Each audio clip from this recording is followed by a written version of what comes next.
Okay.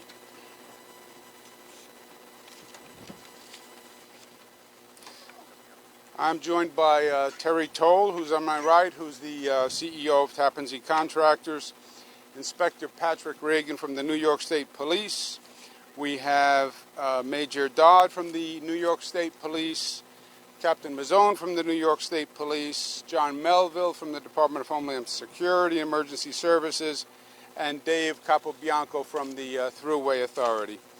As you've heard, undoubtedly, there were 28 cranes operating today on the Tappan Zee Bridge. One of the cranes that was operating what they call a vibratory hammer had an issue. We don't know exactly what caused the malfunction, but there was a malfunction that caused the vibratory hammer crane to collapse. When the crane collapsed, it went across both sides of the what we call the old Tappan Zee Bridge, blocking traffic. There was one worker who had minor injuries and is being checked for minor injuries.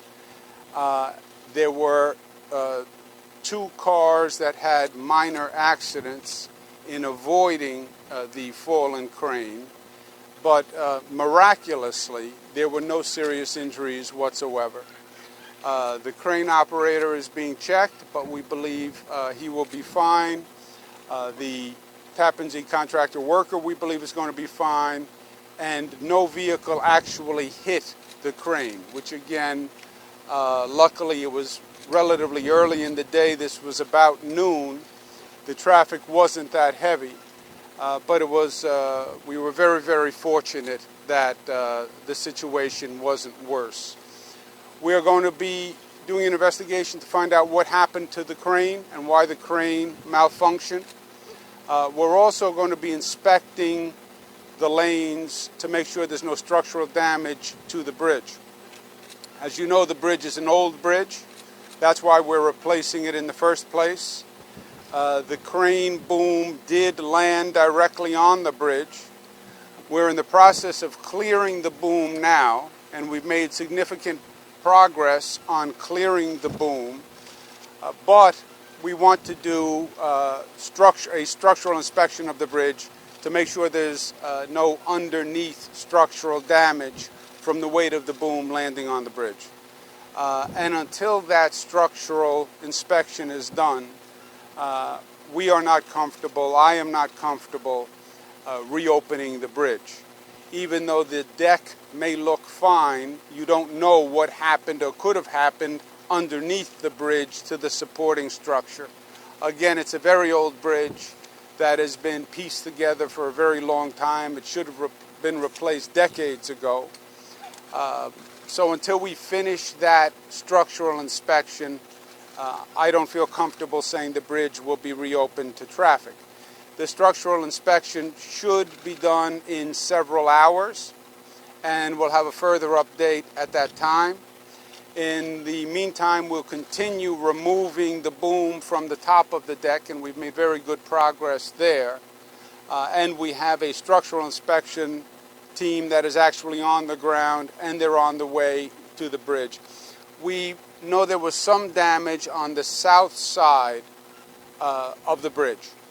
At least one lane on the south side appears to have had significant damage, or damage that is so significant that it couldn't immediately reopen, let's say.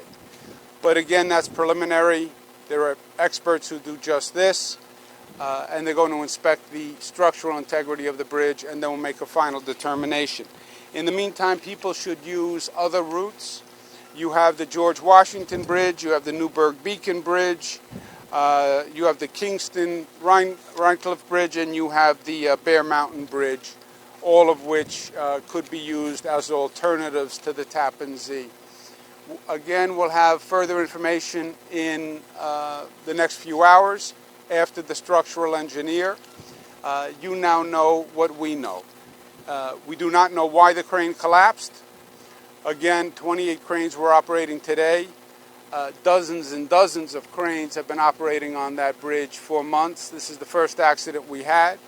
We don't know what caused the accident with this crane. If there's a silver lining in this situation, it's that nobody was seriously hurt. If you said to me that a boom could fall across the Tappan Zee Bridge at noon, not hit a car, not hit a person, and there'd be no serious injury, I wouldn't believe it. So I'm going to say a special prayer tonight that we were that fortunate. We'll do the inspection on the crane. We'll do the inspection on the bridge. We'll give you more information. We have diverted traffic from the bridge already, and we have removed most of the traffic from the bridge and from the approaches by opening up the barriers and letting the traffic do U-turns. I'd rather err on the side of caution in this situation. Again, from the surface, it looks like only one lane was damaged, but it's an old bridge. Until we have a structural inspection done by professionals, I don't feel comfortable reopening the bridge. Questions? It's called a vibratory hammer crane that was putting in pilings. Did wind play a role, as far as we know? I didn't hear that wind played a role, no. Governor, even though the cranes have been working for weeks and months without an incident, are you concerned at all that the aggressive timetable on this bridge was a factor in any way? No. And I'll let the experts respond. But short answer, no. We have an aggressive timetable because we want to build the bridge, and the bridge company wants to build the bridge, and nobody wants to take the project, have the project take more time than is required. But our timetable is to build a sound bridge safely. We do not have a timetable that in any way suggests any corners are going to be cut or any safety precautions are not going to be taken. Now, let's find out exactly what it was. But, you have hundreds of people working on this bridge. It is the largest infrastructure project going on in the United States of America, believe it or not. So it is a massive project. Dozens of boats, dozens of cranes, hundreds of men, and we'll find out what happened with this crane. But until then, sometimes equipment breaks, and sometimes accidents just happen. As simplistic as that sounds, sometimes that's all there is to it. We'll know more after the inspection. Anything else you'd like to add on that, Terry? No, yeah, the crane that failed is a new crane. Fortunately, the manufacturer's rep was on site when it failed, and so they're also looking into it. And the task that the crane was performing, driving pile, is a routine task. It's not a special task. We've driven thousands of piles out here, and so until we have a full investigation, we really don't know why this had an issue. And driving pile, break that down even further for people who don't know construction.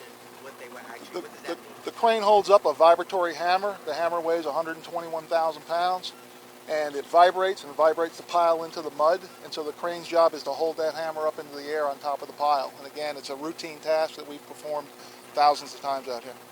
So you think it's a structural problem with that crane, not really? It's too early for me to guess. Obviously it's one of three issues, right? It's a problem with the crane, it's a problem with the hammer, or it's operator error. And that's what the investigation will look at. The wind wasn't a factor. No. Was the operator thrown into the water? No. Governor, will this impact at all the opening of the new bridge?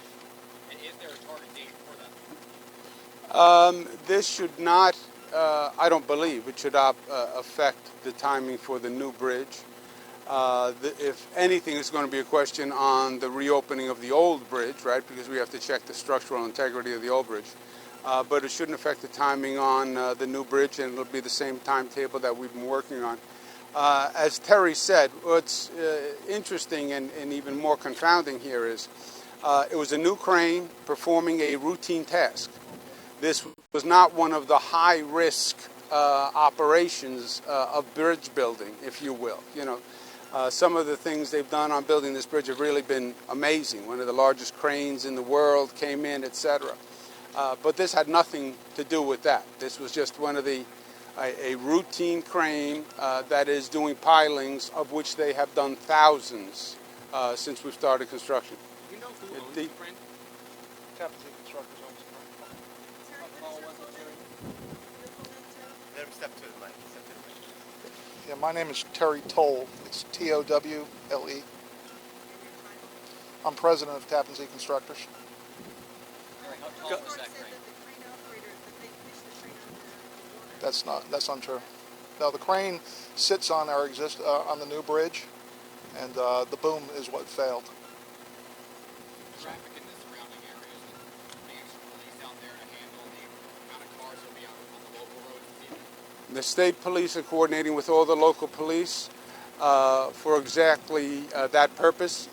The main inconvenience, I said the silver lining was nobody was seriously hurt.